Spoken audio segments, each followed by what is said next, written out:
when I look out into your eyes out there, when I look out into your faces, you know what I see? I see a little bit of Elvis in each and every one of you out there. Let me tell you, well, Elvis is everywhere.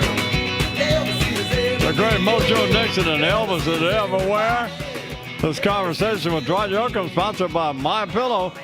Go to MyPillow.com, use the code word Imus, get a bunch of pillows, get some rest. Good morning, Mr. Yoakam. How you doing? How you doing, baby? Oh, I'm all right. Hey, what's your doorman's name? You in New York, your place in New York, your doorman. Well, there's a couple of them. There's Nay, and there's Peter, and there's Nate. Nay, N-A-Y, N-E-Y, No, rather. it might have been Nay, but it came up to us. Because I'm looking at your place. I was glancing out the window here. I can't tell you where I'm staying, but I can see where it is. I want to go over and since you're not here, see if Nay will let me in. You want to buy it? No, I don't. I just want to go in there and look around. I don't want you in my apartment. Well, I didn't think you wanted me in there, but now that I know it's an A. I shouldn't have told you that, should I? Well, how dumb am I? You just talk your head off early in the morning, don't you? I do. I just don't even know when to shut You don't up. even know what you're saying. And you've been up all night. I've been up all night. I ain't thinking right here in New York City. I'm on my own schedule, though. You know, it's 3 hours back, so it won't be long, and I'll... Hey, Wyatt roped at a rodeo down in Corpus Christi, and a bunch of folks told him they saw you there, said you were great. We were there the night before. I don't know when he rode. We were there the first night of it. I don't think he. No, he roped the second night. Yeah. Well, missed him by a night. They said you were great. It was fun. We had a good time.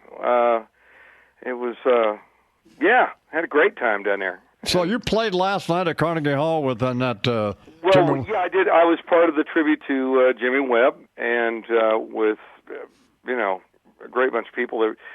Everybody from B.J. Thomas to Marilyn McCoo and Billy Davis Jr., part of the Fifth Dimension. Yeah. They came out and did Up, Up, and Away, of course, and I did Wichita Live. And Jimmy and I met years ago, and he asked if I'd come and do that, and I was flattered he wanted me to sing it. So. Do you know him very well? No, not really well. I mean, we've talked a bit over the years on the phone, and he's a bright guy and was a prodigy, really, when you think about it. He was like 19 years old when he was writing a lot of those hits. He got a job at a Motown when he was 17. Yeah, no, it's an amazing career that he had. And did you know he's insane? No, he's not insane. Yes, he is. I just read it. I've just had him on twice here in the past. Did you read the biography? I just read it. The Cake in the Rain. I like that Elvis wanted to know how many French horns he used. Oh, so you read his book? Well, yeah. But don't you think he's crazy? Well, he's not any crazier than you. No, that's not that's not a barometer, but that's not the benchmark we want to use. Oh man, no, I don't think he's crazy. But then again, who am I to judge? Well, that's true too. Right? So how's your tour going? Stuff's going well. We're out performing through the summer, and I have just produced a new album on a new artist that I'll send you shortly. King Leg. King Leg. Yeah. That's the name of the group. Well, it's a gentleman.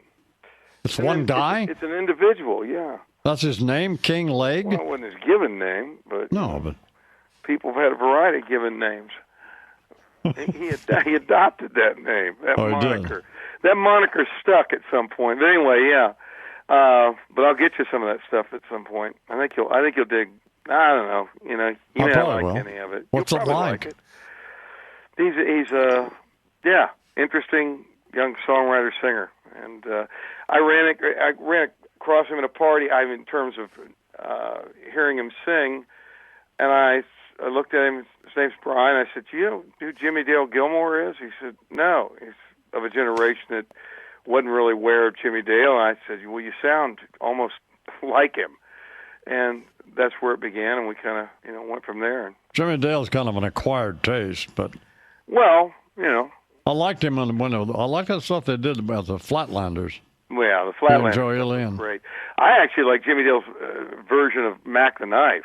I never heard that. Oh, you got to play that and play really? it for Sid. Sid's a creep. You know, they don't care. They know like you're now. Sid's like part of your life that's in relapse, isn't it? It really is, isn't it? Yeah, I can't. And at some point, Bernie and Sid have their own show now, right? Yes, they do. It's great, by the way. Unbelievable. It was only how long ago they were in a boxing ring together. That's right. That wasn't that long ago that we're talking with Dwight Yoakam here in the Imus Morning Program, and his album, Swimming Pools and Movie Stars, which I love, is obviously available. Thanks. Huh? It was a fun one to make. It was just kind of a impromptu album. The guys that over at Sugar Hill had approached me a couple years earlier and asked me about doing it, and I was able to do it last year. Cameron, who you know, now runs Warner Brothers Records from New West, back when he did the Imus Ranch records there. No. And you and I fought so bitterly on. No, you were just. Well, you wouldn't let me do Lucinda's song, Change the Lock. No. Yeah. I don't know why I wouldn't, but I don't know why you wouldn't either. I mean, well, I ended up doing what I acquiesced. I did what you asked. Didn't I do? Yeah, you did a good job, too. Thank you. Thank you. You did Uncle Tupelo's Get Back the Key to My Heart, yeah. Yeah. Well, it's Doug Som's song. I wonder, is that him singing lead on it? Doug? No, not on the Uncle Tupelo thing. But Doug he wrote it. Yeah, I knew that. Oh, okay. And I preferred to done Change the Locks or I would have done Mendocino. It's a little creepy, but you couldn't do that today, could you? No, only in an IHOP. Well, a record you covered. Going to IHOPs. A record you did that you covered that was great was Sonny Bono. Of course, used to be a promo man for Phil Spector, and I used to see him hanging around there at Gold Star and all that stuff. Oh, yeah. And then Sonny met Cher. I don't know, she came rolling into town or whatever, and they did. And then they did that Baby Don't Go, which I thought was a great record. Then you and Sheryl Crow did, man, that was a good record you guys did. Thank you. Well, it was fun to do. It was same album that had Wichita Lineman on under the covers. Did just an album of covers at that point and dubbed it that. Well, I talked to Jimmy Webb, back to him for a second. I said, could you have had sex with more women who were married to other people than... I mean, calm down. He did? Well, I don't know. Then when he's doing acid with Johnny Rivers, listening to A Day in the Life, I'm thinking, the guy who wrote Wichita Lineman, I'm thinking he's sitting around with Pat Boone and the Association or Air Supply. No, not at all. Not at all. No, he was running with your crowd. No, this boy running with the big dogs. Yeah, he was. He was doing cocaine in his spare time. Yeah, that's right. So, well, where do you go next? Where do you go from here? A couple of different things. I'm about to begin work on my next album, and there may be a TV thing in the offing that I co-created. So we'll see where that goes. I can't really say much about it lately. You ever going to get Alex Jones on your show? I love him. Boy, that's just off the launch pad, isn't it? Yeah, but isn't he great? Yeah.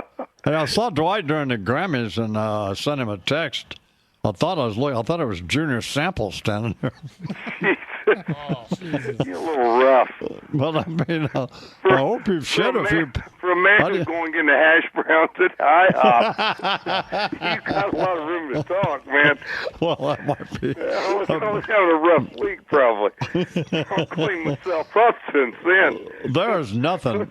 That doesn't get any better than IHOP. My wife won't go there because she won't. I mean, I'm a vegetarian too, but she won't eat that stuff. So I had a string of IHOP runs. I was just kidding. They actually will do good stuff. I mean, you can get an egg white omelet in there if you want to just go in and ask them. They'll do whatever.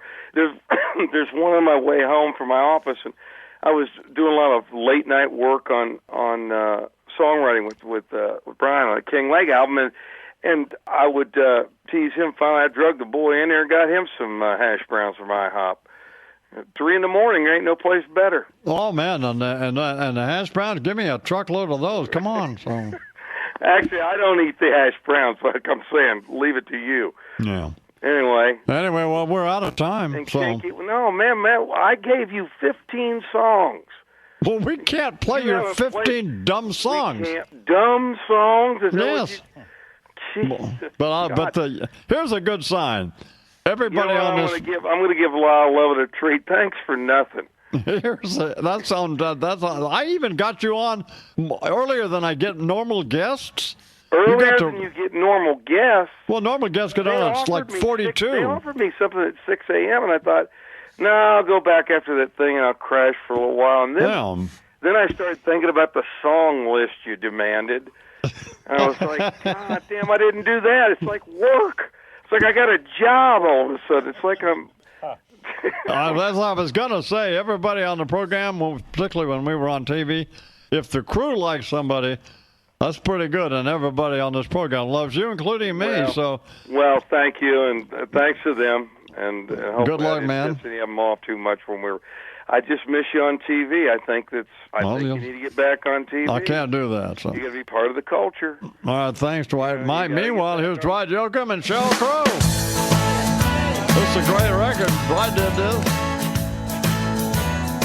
Hey, baby, don't go.